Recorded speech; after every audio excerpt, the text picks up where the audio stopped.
यहाँ पे इस वीडियो में हम बात करने वाले हैं double fertilization in flowering plants. Angiosperm के अंदर एक इम्पॉर्टेंट प्रोसेस ऑपरेट करता है जो उनका फर्टिलाइजेशन या फिर सेक्सुअल रिप्रोडक्शन में यूनिक फीचर है, जिसको बोलते हैं डबल फर्टिलाइजेशन। यानी कि मेल स्ट्रक्चर और फीमेल स्ट्रक्चर के बीच में दो बार फ्यूजन देखने को मिलता है। ऐसा क्यों हो पाता है, कौन से दो सेल आपस में फ्यूज करते हैं और उनका रिजल्ट क्या बनता है, वो सारी चीजें हमें यहाँ पे कवर करनी है। ठीक है, तो हमारे टॉपिक का नाम पहले हम लिख लेते हैं, double fertilisation.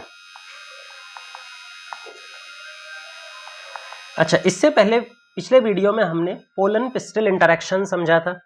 Pollen pistol interaction के थ्रू जो पोलन ट्यूब स्टिग्मा पर ओरिजिनेट हुई थी, पोलन ग्रेन से पोलन ट्यूब निकलती है, स्टिग्मा पर निकलती है, धीरे धीरे करके वो नीचे की तरफ मूव करती है, ओवरी तक आती है, और ओवरी में आने के बाद में वो ओव्यूल में एंट्री ले लेती है। यहां तक हमने पिछले वीडियो में कवर कर लिया था। तो एक बार हम इतना पोर्शन बना लेते हैं। एक ओव्यूल का स्ट्रक्चर है, एक बेसिक स्ट्रक्चर बना लेते हैं, एनाट्रोपस ओव्यूल।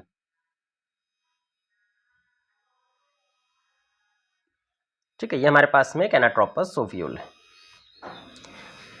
यहां से पोलन ट्यूब आ रही थी, ये पोलन ट्यूब है जो ओव्यूल में एंटर कर चुकी है। This is pollen tube. अच्छा, पोलन ट्यूब के आगे की तरफ ट्यूब न्यूक्लियस या फिर वेजिटेटिव सेल का जो न्यूक्लियस था, ये हम बता रहे हैं ट्यूब न्यूक्लियस।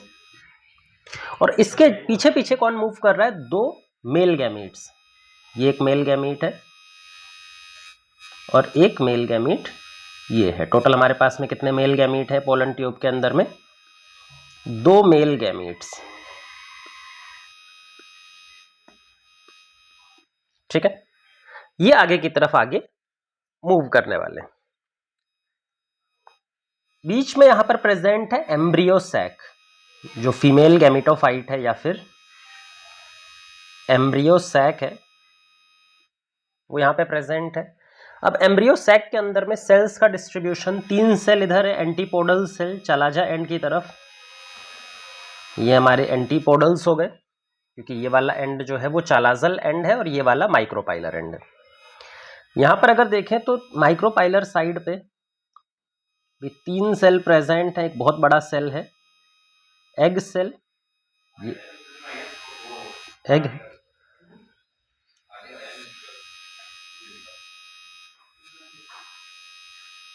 और 2 एंटीपोडल्स हैं। ये थोड़े छोटे होते हैं कंपैरेटिवली साइज में as compare to egg cell. तो ये हो गए हमारे antipodals, sorry synergids, sorry 2 synergids. जो 2 सिनर्जिड्स हैं, एक ये सिनर्जिड है और ये भी सिनर्जिड है। सिनर्जिड की जो लोअर वॉल है, यानी कि जो एम्ब्रियो सैक के नीचे की तरफ वॉल है, वहां पर कुछ फिंगर जैसी प्रोजेक्शंस होती हैं, कुछ इस तरह से प्रोजेक्शंस होती हैं, जिनको हम फिलीफॉर्म एपरेटस कह करके बुलाते हैं, जिनको हम फिलीफॉर्म एपरेटस कहते हैं। जो फिंगर लाइक प्रोजेक्शंस हैं, ये जो हमने यहां पे बनाए हैं, these are filiform apparatus.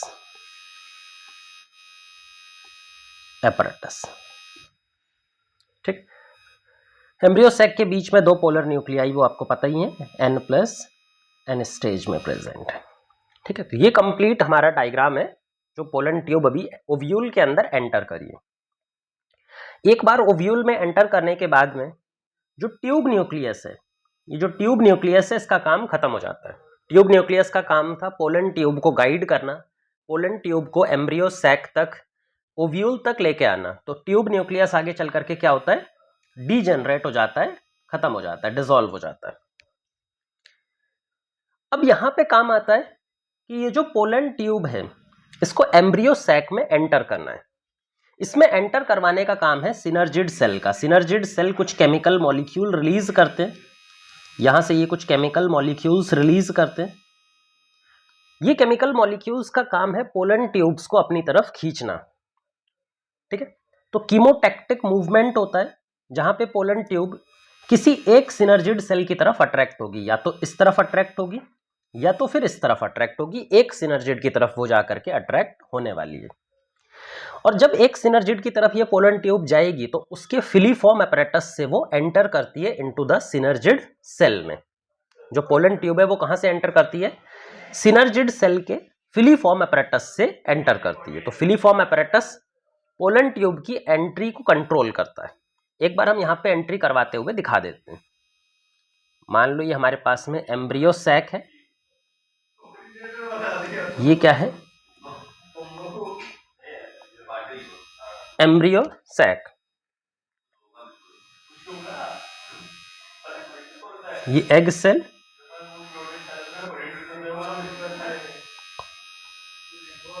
Egg cell, और इसके बगल में प्रेजेंट है सिनर्जिड।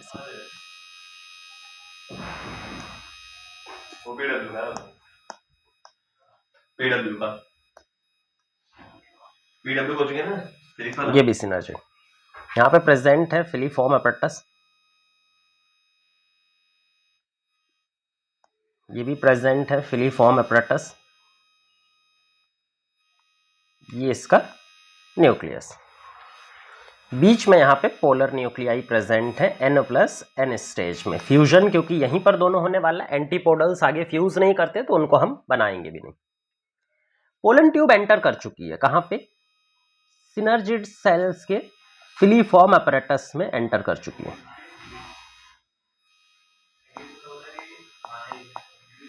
एंटर कर चुकी है। यहां पर एंटर करने के बाद में पोलन जो ट्यूब न्यूक्लियस था, वेजिटेटिव सेल का न्यूक्लियस था, वो तो डिसॉल्व हो गया। तो अब हमें पोलन ट्यूब में सिर्फ और सिर्फ 2 मेल गैमीट्स दिखाई पड़ेंगे।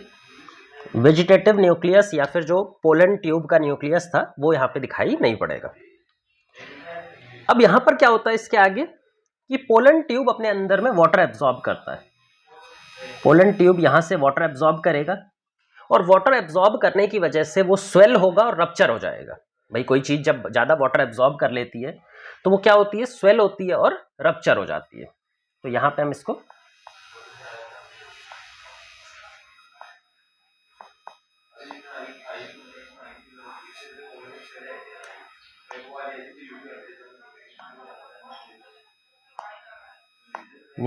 रप्चर कर देते हैं।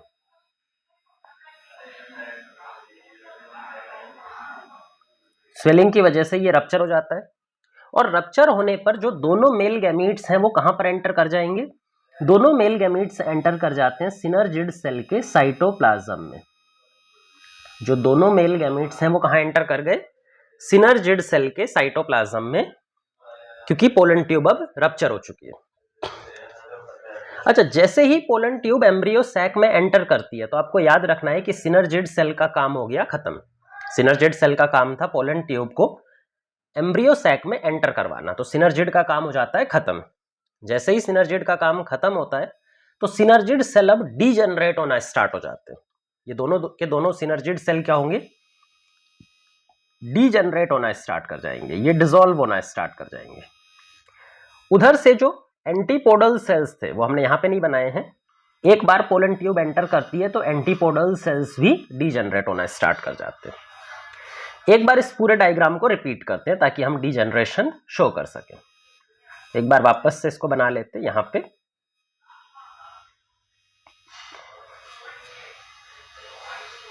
ये एग सेल है, ये डीजनरेटिंग सिनर्जिड्स जो कि डिसॉल्व हो चुके हैं। इसके साइटोप्लाज्म में, एक सिनर्जिड के साइटोप्लाज्म में दोनों मेल गैमीट्स प्रेजेंट है।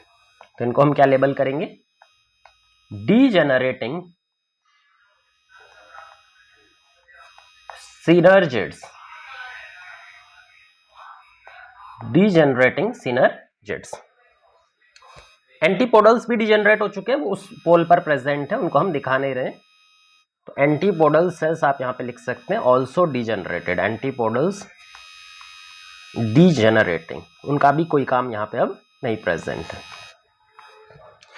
अब जैसे जैसे सिनर्जिड डीजनरेट कर रहा है, 2 मेल गैमीट्स एंटर कर जाते हैं सेंट्रल सेल के साइटोप्लाज्म में।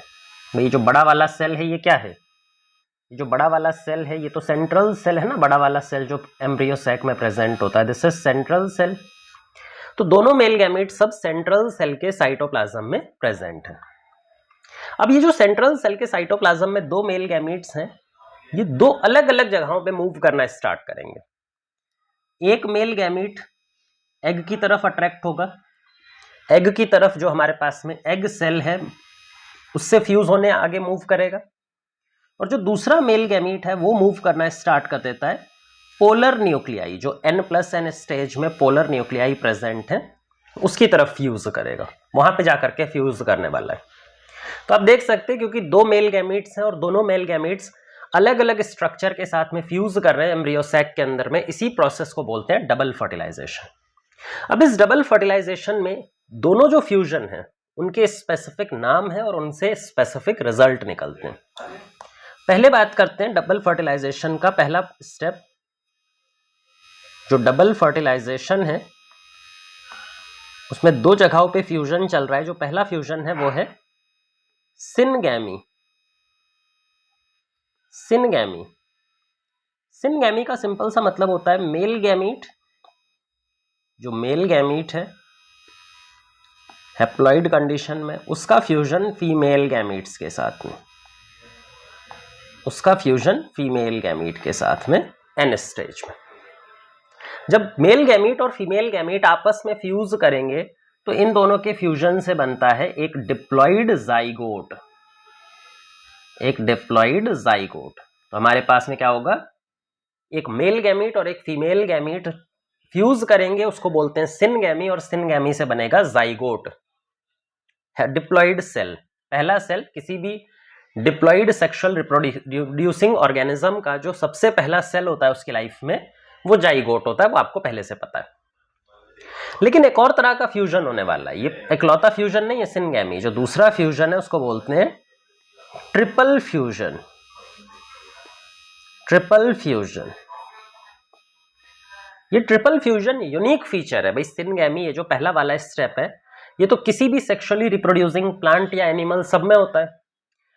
जो डबल फर्टिलाइजेशन की यूनिकनेस है ना वो इसकी वजह से है। तो हम ये भी बोल सकते हैं कि एंजियोस्पर्म या फ्लावरिंग प्लांट में ट्रिपल फ्यूजन एक यूनिक प्रोसेस है, वो अलग प्रोसेस है। ट्रिपल फ्यूजन ये चल रहा है, ये जो हमारे पास में ये वाला फ्यूजन है इसको हम ट्रिपल फ्यूजन बोलेंगे। ट्रिपल फ्यूजन के अंदर कौन कौन पार्टिसिपेट करेगा वो समझो पहले। तो हमारे पास में एक मेल गैमीट है, एक मेल गैमीट है और वो जा रहा है फ्यूज होने किसके साथ, पोलर न्यूक्लियाई। जो सेंट्रल सेल के न्यूक्लियाई हैं यानी कि पोलर न्यूक्लियाई, और पोलर न्यूक्लियाई दो न्यूक्लियाई से मिलकर के बना है N+N स्टेज में। दो अलग अलग न्यूक्लियाई हैं जिनमें दो हैप्लॉइड न्यूक्लियाई प्रेजेंट हैं जिनको हम पोलर न्यूक्लियाई कह करके बोलते हैं। ये पोलर न्यूक्लियाई सेंट्रल सेल का न्यूक्लियस है। अगर हम इस कौन से सेल का न्यूक्लियस है तो ये सेंट्रल सेल का न्यूक्लियस होते हैं दोनों। अच्छा, ये जो न्यूक्लियाई का फ्यूजन होने वाला है उसके पहले जैसे ही पोलन ट्यूब एम्ब्रियो सैक में एंटर करती है तो कुछ केमिकल स्टेप ऑपरेट करते हैं, कुछ रिएक्शन चलती है जिसकी वजह से ये दोनों पोलर न्यूक्लियाई पहले ही फ्यूज हो जाते हैं। अभी तक ये दोनों क्या थे, अलग अलग थे N+N स्टेज में, लेकिन जैसे ही पोलन ट्यूब एंटर होती है या मेल गैमीट्स एम्ब्रियो सैक में एंटर करते हैं तो उस टाइम पर ये दोनों फ्यूज हो जाते हैं। और फ्यूज होने के बाद में ये एक डिप्लॉइड न्यूक्लियस का फॉर्मेशन कर देते हैं। भाई दो हैप्लॉइड न्यूक्लियस फ्यूज करके किसका फॉर्मेशन करेंगे, एक डिप्लॉइड न्यूक्लियस का। इस डिप्लॉइड न्यूक्लियस का नाम होता है सेकेंडरी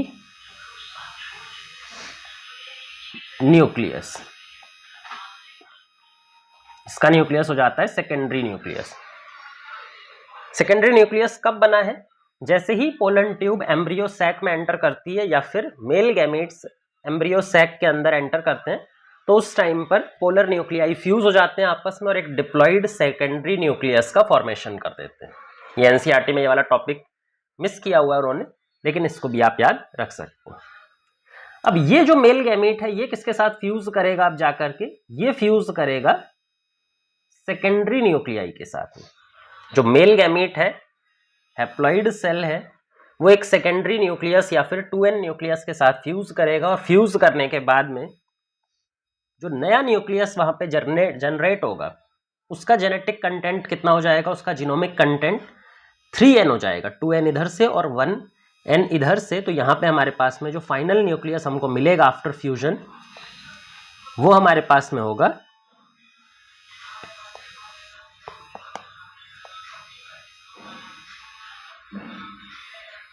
ट्रिप्लॉइड न्यूक्लियस, जिसको हम प्राइमरी एंडोस्पर्म न्यूक्लियस भी बोलते हैं, PEN, प्राइमरी एंडोस्पर्म न्यूक्लियस। तो मेल गैमीट और पोलर न्यूक्लियाई आपस में फ्यूज करेंगे, जिसमें 3 न्यूक्लियस हैं, तीनों हैप्लॉइड कंडीशन में हैं।